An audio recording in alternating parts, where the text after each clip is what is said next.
The knock was sharp, precise, like the sound of certainty. It echoed through the silent marble halls of Sean "Diddy" Combs's East Hampton estate just after dawn.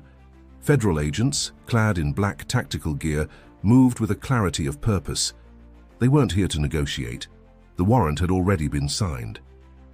A hidden informant had whispered of a concealed safe behind a wall in the private library, something not listed in the home's architectural plans. Special Agent Kyle Rosen slid his gloved fingers along the oak paneling, tapping until a hollow thud answered him back. A nod, a crowbar, a crack, and there it was. A steel safe, no larger than a mini-fridge, embedded deep behind faux wood. The agents froze for a moment, the air thick with anticipation. This wasn't just about Diddy anymore.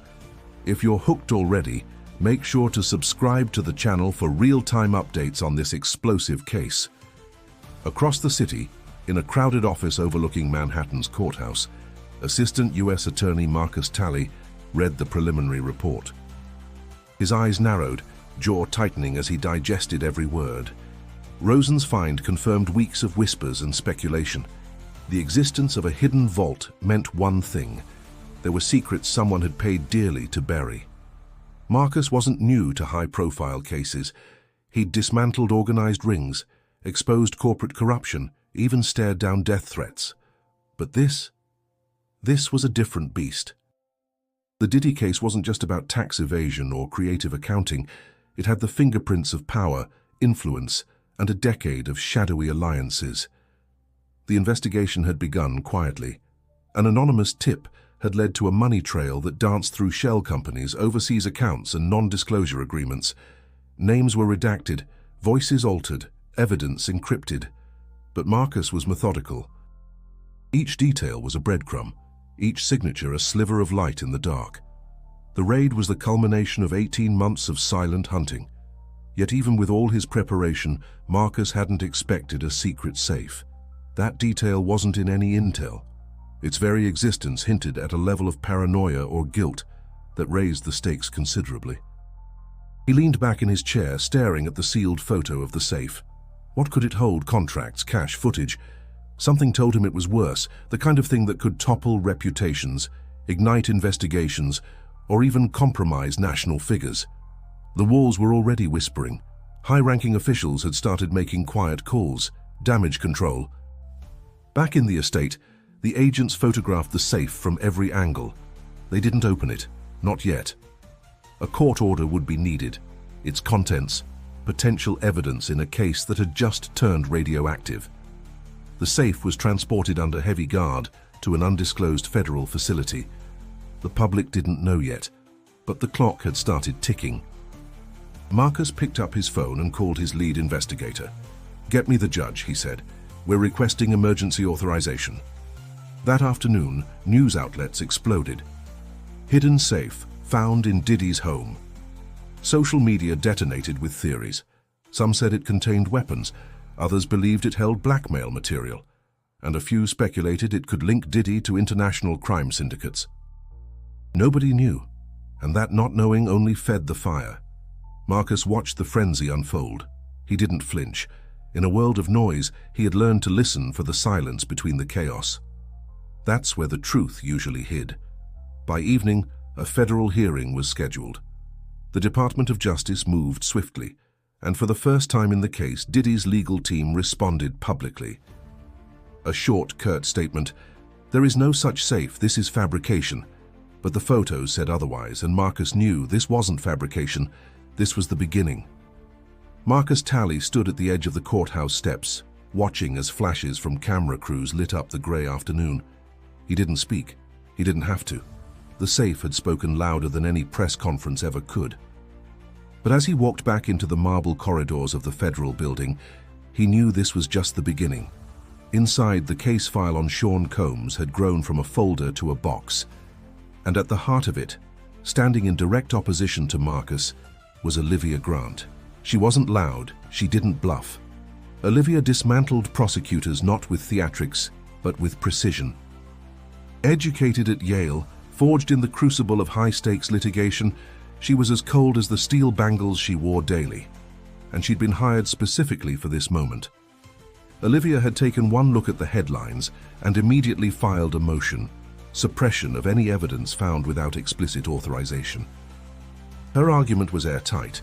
If the safe wasn't on the official blueprint and its discovery wasn't part of the original search warrant, then everything inside it was potentially inadmissible. It was a technicality. But the law thrived on technicalities. Marcus knew that, which is why he was one step ahead. He called for a closed-door hearing, invoking sealed affidavits, classified memos, and protective orders. The evidence trail leading to the safe wasn't just circumstantial. It had been built brick by brick, from whistleblower testimony to offshore financial transfers connected to shell companies tied back to Combs Global. Marcus had played it safe, almost obsessively so, ensuring every step could withstand scrutiny. But that didn't make Olivia's job any harder. She'd been down this road before. And in every high-profile case, she thrived in the grey area, the space between doubt and proof, between legality and admissibility. Still, what gnawed at Marcus wasn't just the legal chess match. It was the underlying truth. The tip that started this investigation hadn't come from a disgruntled employee or jilted associate. It came from someone deep inside the system, a name Marcus had never revealed to anyone, not even the judge. That informant claimed the safe contained documentation that could expose a network of hush agreements involving public figures, entertainers, and government affiliates. If true, this wasn't just a criminal case. It was a ticking bomb with the potential to crater multiple industries. Yet while the public devoured conspiracy threads online, Marcus remained methodical. He buried himself in the timeline. Diddy's rise through the music empire, the diversification into liquor, fashion, media. The endless list of business partners, deals signed behind closed doors, NDAs filed in jurisdictions with little oversight. He replayed deposition footage, examined voice transcripts, tracked financial patterns. Every new piece of data only deepened the web. And at the center of it all, Sean Combs stood calm. His first statement since the safe was found had been recorded, not live. "I've built everything through hard work. I will not be brought down by lies." But Marcus knew something was coming. The weight of silence from certain corners, Hollywood agents, corporate executives, even city officials, was telling. They were preparing, repositioning. And he understood why. If the safe's contents were even half as volatile as hinted, it could unravel alliances crafted over decades. Still, none of that mattered if Olivia succeeded in blocking access. That was her mission: delay, deflect, discredit. And she was brilliant at it. Marcus stared out the window of his office, the skyline of Manhattan glowing under stormy skies. The safe remained locked, sealed by order. But pressure was mounting, not just in court, but in whispers, in back channels, in the hollow silence that precedes a reckoning. And in that silence, Marcus prepared. He wasn't chasing conviction. He was chasing truth. And truth had a deadline. The courtroom was packed, every seat filled, every hallway humming with speculation. A dozen news vans idled outside, their antennas scraping the sky like metallic vultures.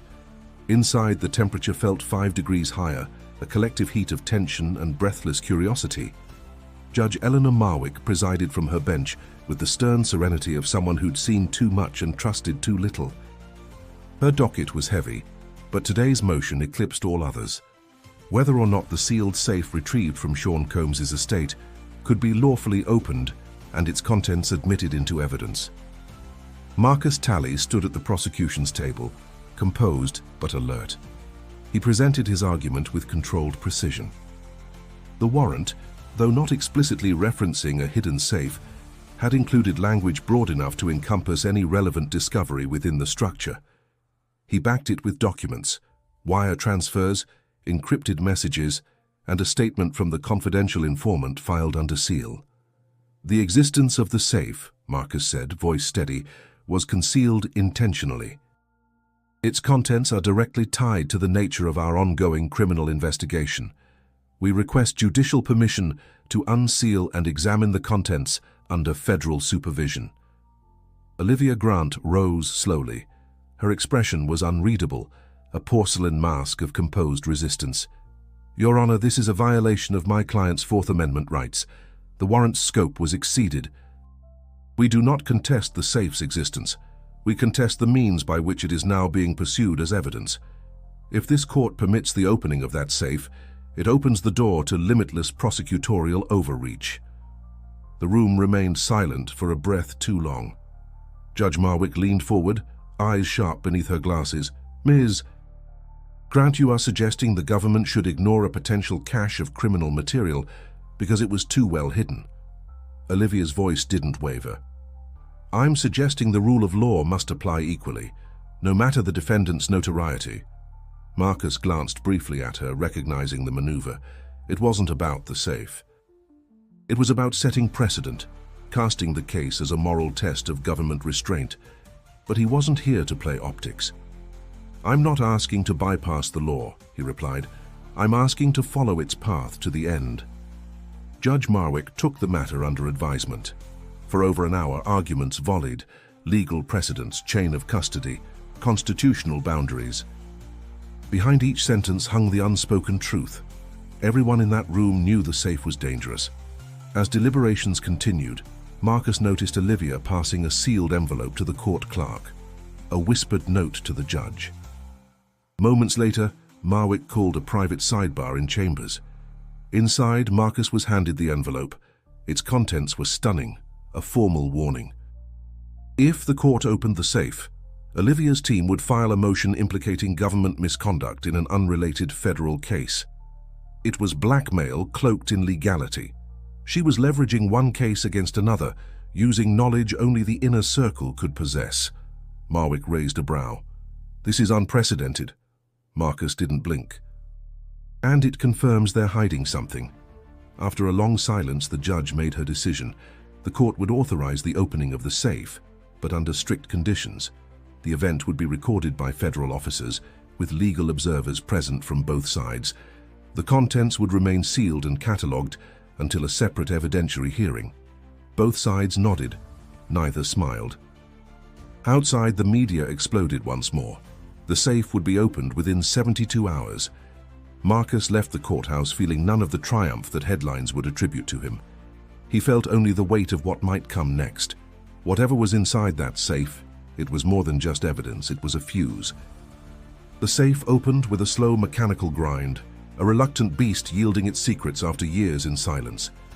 The federal facility was locked down. No press, no leaks, at least not officially. Olivia Grant stood beside her junior associate, lips pursed, as two agents catalogued each item inside under red-lit cameras. There was no gold, no cash, no jewelry. But what they found was heavier than all of it combined. First, 3 encrypted hard drives labeled only by year, 2015, 2018, and 2020. Then, a collection of paper documents, tightly packed in archival folders. Some bore familiar letterheads, Combs Global, Bad Boy Entertainment, and names of entities long shuttered. And finally, 6 mini-DV tapes, a format nearly obsolete but notoriously used for private handheld recordings. Each item was logged, secured, and sealed. Marcus Talley didn't speak as the list formed in front of him. His mind was already racing. Forensic teams would take weeks to process the drives. The tapes, however, could be played within hours. And they were. The first video, labeled Baccarat Night Private, showed a dimly lit room, lavish, filled with music industry figures and a few blurred faces of what looked like government officials. Nothing overtly criminal, but the tone was clear, unregulated, undocumented, and confidential. The camera was unsteady, handheld. The conversations weren't staged. People behaved as if the recording didn't exist. Another tape depicted a closed-door meeting in a hotel suite. High-end liquor, whiteboards with strategy notes, discussions of shell corporations. One man, clearly audible, mentioned paying off a whistleblower before a press leak. Another warned, "If this gets out, we're done." Marcus felt his chest tighten. The names were spoken too casually. These weren't conspirators in hiding. They were powerful men accustomed to impunity. Within hours, word leaked. Not the content, but the confirmation. Federal investigators had obtained private recordings implicating public figures in clandestine meetings and financial misconduct. The press ran wild with speculation. Who was in the tapes? What exactly was said? Were politicians involved?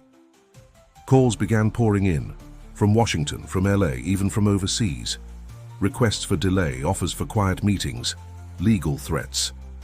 It was a tsunami of panic, not from Diddy's camp alone, but from those whose proximity to the fire could now burn them. Diddy himself released a second statement through his lawyer.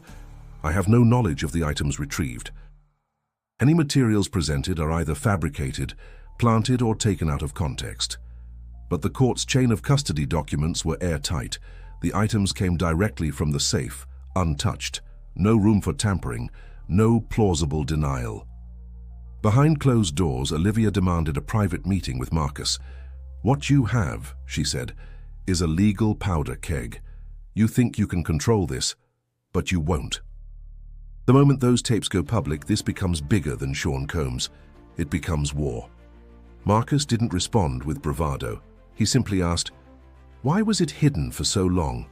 She hesitated just for a moment, then replied, "Because nobody thought it would ever come to light." As the night fell, internal DOJ briefings grew more urgent. Subpoenas were drafted. Judges contacted for emergency sessions. What began as a probe into one man's finances now pulsed with implications across multiple industries, and in the heart of it stood that safe, an object no bigger than a minibar, but dense with the weight of truth. Marcus knew the next steps were delicate. The public was restless, the press relentless, and the power players desperate. Still, he hadn't flinched. Because what he had seen wasn't just a smoking gun, it was a doorway, and there was no turning back. The courtroom was quieter than it had ever been. Cameras weren't allowed inside, but the silence was broadcast louder than any footage. It was the kind of silence that came before something irreversible. Judge Marwick, composed and solemn, reviewed the chain of custody logs for the final time. The tapes had been authenticated, the drives partially decrypted. The content, some already under protective seal, included names, timestamps, and clear violations of federal law. She looked out at the two parties. The court finds the material retrieved from the defendant's property, admissible under federal evidence rules. The motion to suppress is denied. A shift moved through the room like a wave. Marcus Talley didn't react. Neither did Olivia Grant.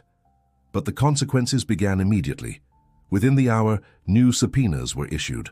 A fresh round of indictments was drafted. Multiple state prosecutors contacted federal authorities to open parallel investigations. What had begun as a probe into Sean Combs now unraveled into something larger, more dangerous. Olivia's team requested a recess, then returned with a surprising pivot, a preliminary offer for a plea deal. It wasn't a confession, far from it, but it signaled something that hadn't happened until now. Diddy's camp was no longer betting on complete exoneration. Behind closed doors, negotiations began. Marcus didn't want a show trial. He wanted accountability, transparency. The plea offer included full cooperation on auxiliary investigations, turnover of additional private communications, and limited immunity for minor associates in exchange for a reduced sentence. But not for Diddy. His charges would stand. The judge would determine sentencing. And until that day came, he would be remanded into federal custody. Diddy's final day of freedom ended quietly.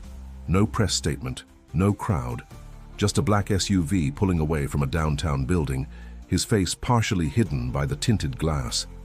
The industry watched in stunned silence. Brands began pulling sponsorships. Artists terminated contracts. Stock in his associated companies dipped. The name once synonymous with dominance now pulsed with controversy. For Marcus, the end came without applause. He walked alone down the courthouse steps, ignoring the cameras, stepping past the noise. He had done what he came to do. But he hadn't escaped unscarred. In the weeks that followed, his office was flooded with letters, some thanking him, some threatening him. He knew too much now. And too many people wanted it buried. He submitted a formal request for reassignment. The DOJ denied it. "You started this," they said. "You finish it." And he would. But not without remembering that this was never just about one man. Diddy had become the lightning rod for a storm far older, far wider. The safe had cracked open more than a case. It had split the floorboards of a culture built on untouchability. The media dubbed it the vault verdict, a moment where secrecy lost to evidence, where ego fell to justice, and where silence, once weaponized, became a liability. Marcus returned to his office weeks later, files stacked high, the weight of the future balanced on redacted lines and sealed transcripts. He took a deep breath and leaned into the work. Because he knew there would be more safes, and they wouldn't all stay closed. If you followed this story until now, don't forget to subscribe and click the next video for even deeper insights. The truth is just getting started.